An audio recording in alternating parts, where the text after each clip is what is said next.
Assalamualaikum, halo semuanya. Halo semuanya. Halo semuanya. Halo semuanya. Halo semuanya. Halo semuanya. Perkenalkan, nama saya Davina Jaza Kamila. Aku April Irsanda. Nama saya Bima Cesa Dharma Putra. Nama saya Ananda Fadila Akbar. Saya Davina Aurel. Nama saya Muhammad Fad. Dari kelas 11 MIPA 1. 11 MIPA 1. Di video kali ini, kami akan menjelaskan gangguan-gangguan sistem ekspresi.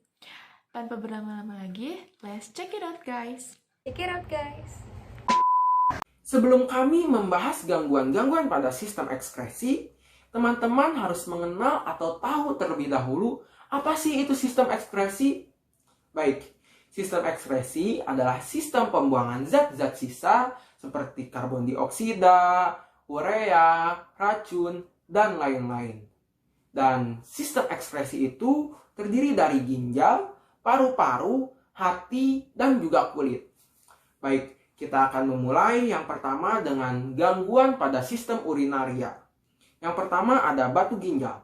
Batu ginjal adalah penyakit yang disebabkan karena adanya pengendapan pada rongga ginjal atau kandung kemih.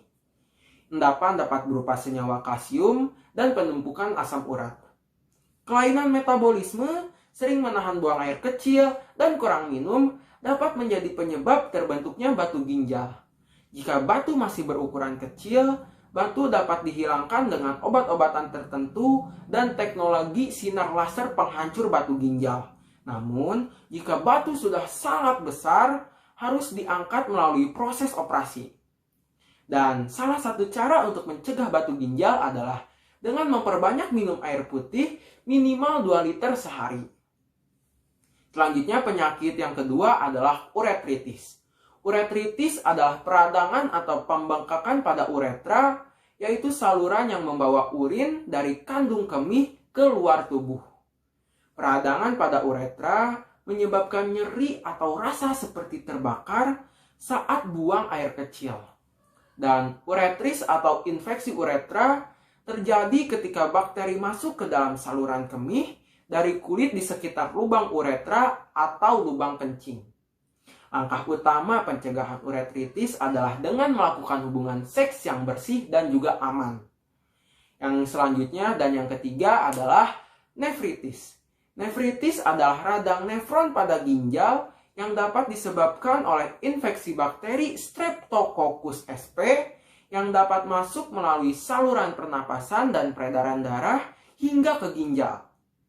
Dan gejala nefritis adalah hematuria atau darah dalam urin, proteinuria, protein dalam urin, edema, pengumpulan air terutama pada kaki, dan kerusakan fungsi hati.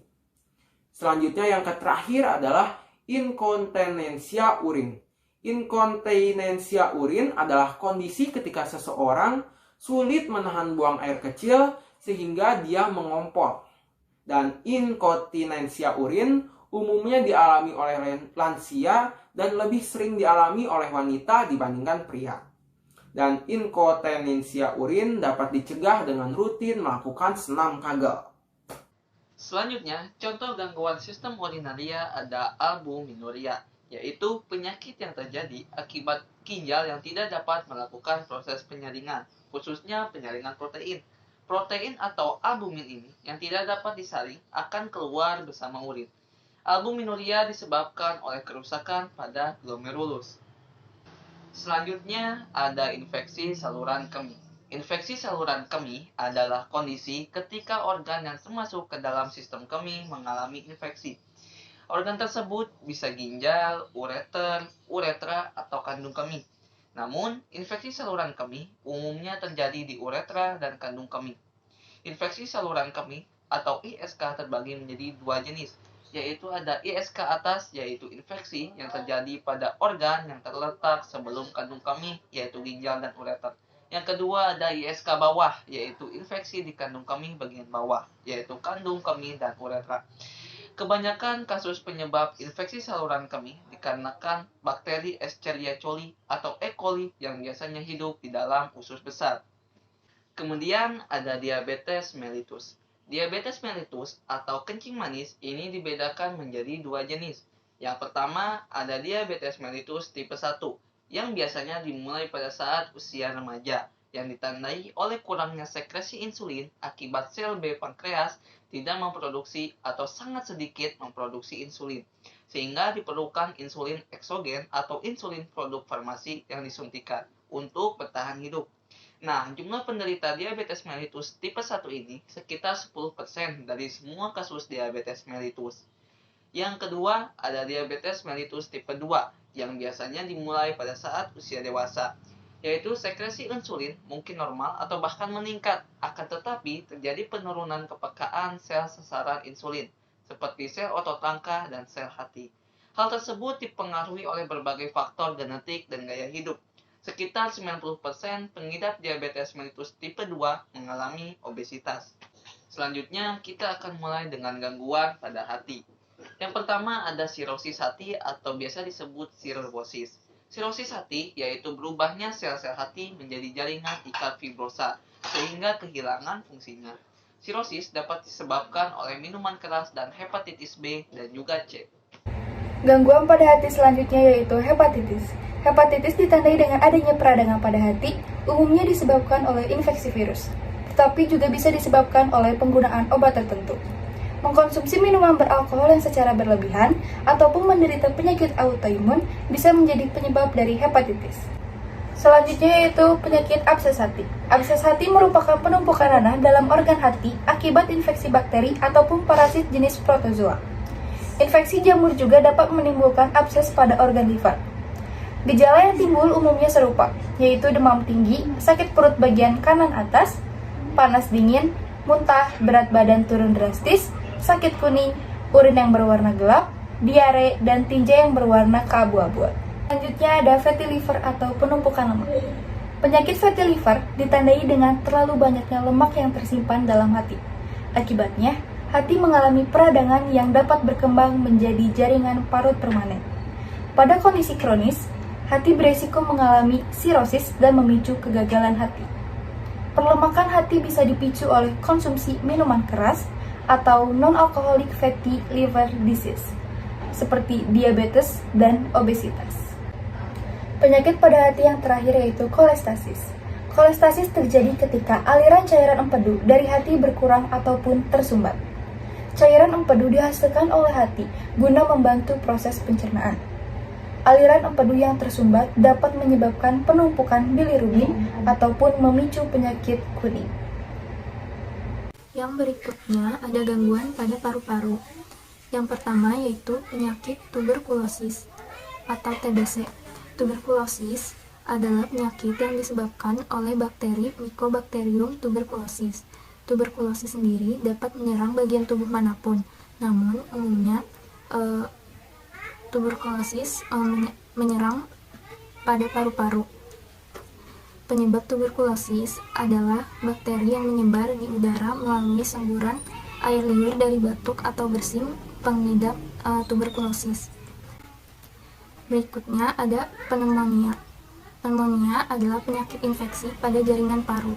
Pneumonia menyebabkan terjadinya peradangan yang mengakibatkan tertimbunnya eksudat di paru, sehingga terjadi gangguan pertukaran gas. Pneumonia terjadi karena serangan bakteri Streptococcus dan Mycoplasma pneumoniae. Lalu ada kanker paru-paru. Kanker paru-paru adalah kondisi ketika sel ganas terbentuk di paru-paru. Kebiasaan merokok merupakan penyebab utama terjadinya kanker paru-paru, sehingga sebagian besar penderitanya adalah perokok aktif maupun pasif. Lalu ada penyakit emfisema. Emfisema adalah penyakit paru-paru yang menyebabkan seseorang sulit untuk bernafas. Emfisema tidak terjadi secara mendadak, artinya kerusakan paru terjadi secara perlahan-lahan. Pengidap emfisema mengalami kerusakan pada dinding kantung-kantung udara atau alveoli. Kerusakan ini dapat menyebabkan penyumbatan berupa udara yang banyak terperangkap di paru-paru. Penyebab emfisema yaitu karena merokok, terpapar asap rokok, dan terpapar polusi. Selanjutnya, gangguan pada sistem ekskresi yaitu ada pada kulit. Yang pertama, jerawat. Jerawat atau acne adalah gangguan pada kulit yang berhubungan dengan produksi minyak atau sebum berlebih. Jerawat terjadi ketika folikel rambut atau tempat tumbuhnya rambut tersumbat oleh minyak dan sel kulit mati. Hal tersebut menyebabkan peradangan serta penyumbatan pada pori-pori kulit. Peradangan ini ditandai dengan munculnya benjolan kecil yang terkadang berisi nanah di atas kulit. Pencegahannya pertama adalah membersihkan hiasan wajah sebelum tidur, mencuci muka 2 kali sehari dengan pembersih wajah bebas minyak, dan yang terakhir adalah mengelola stres dengan baik. Selanjutnya ada herpes. Herpes adalah kelompok virus yang dapat menyebabkan infeksi pada manusia. Infeksi virus herpes umumnya ditandai dengan kulit kering, luka lepuh, atau luka terbuka yang berair. Kemudian ada biang keringat. Biang keringat atau miliaria adalah ruam kecil berwarna merah yang menonjol, terasa gatal, serta menyebabkan sensasi menyengat atau perih di luar.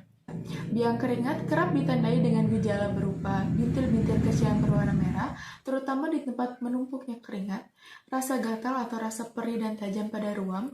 Gejala-gejala tersebut dapat muncul di seluruh bagian tubuh dan bisa terjadi pada semua rentang usia. Penyebabnya yang pertama itu ada panas, iklim tropis, aktivitas fisik, dan lain-lain. Kemudian ada eksim. Eksim merupakan reaksi alergi pada kulit yang ditandai dengan timbulnya warna kemerahan dan rasa gatal. Kondisi ini dapat menimbulkan rasa tidak nyaman serta mengganggu penampilan. Penyebab eksim dapat berasal dari luar eksogen, misalnya bahan kimia, fisik, contohnya sinar. Mikroorganisme, bakteri jamur, dapat pula dari dalam atau endogen, misalnya eksim atopik. Kemudian vitiligo. Vitiligo adalah penyakit yang menyebabkan terbentuknya bercak-bercak putih pada kulit yang dapat terjadi pada segala usia, tapi umumnya sebelum pengidap berusia 20 tahun. Hal ini dapat disebabkan oleh beberapa faktor, seperti faktor keturunan, mengidap penyakit autoimun, atau mengalami kerusakan kulit misalnya akibat terbakar matahari. Panu. Panu adalah infeksi jamur pada kulit yang disebabkan oleh golongan jamur Malassezia. Infeksi jamur ini menyebabkan gangguan pada pigmen kulit, sehingga menimbulkan bercak yang berwarna lebih terang atau lebih gelap di permukaan kulit. Cara mencegah panu adalah dengan cara menghindari kegiatan yang mengeluarkan banyak keringat dan menghentikan penggunaan produk perawatan kulit yang berminyak. Selanjutnya ada bisul. Bisul atau furunkel adalah benjolan merah pada kulit yang berisi nanah dan terasa nyeri. Penyebab utama bisul adalah infeksi bakteri Staphylococcus aureus pada folikel rambut.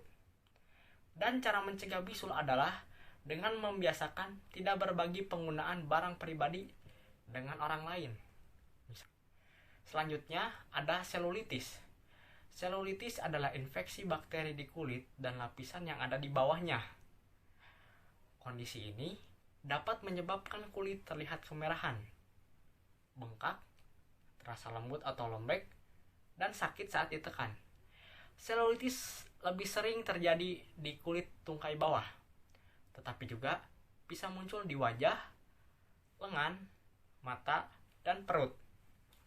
Selulitis umumnya disebabkan oleh infeksi bakteri dari golongan Streptococcus dan Staphylococcus. Terakhir adalah psoriasis. Psoriasis adalah peradangan pada kulit yang ditandai dengan ruam merah, kulit kering, tebal, bersisik, dan mudah terkelupas. Terkadang, psoriasis juga disertai dengan gatal dan nyeri. Psoriasis lebih sering muncul di daerah lutut, siku, punggung bagian bawah, dan kulit kepala.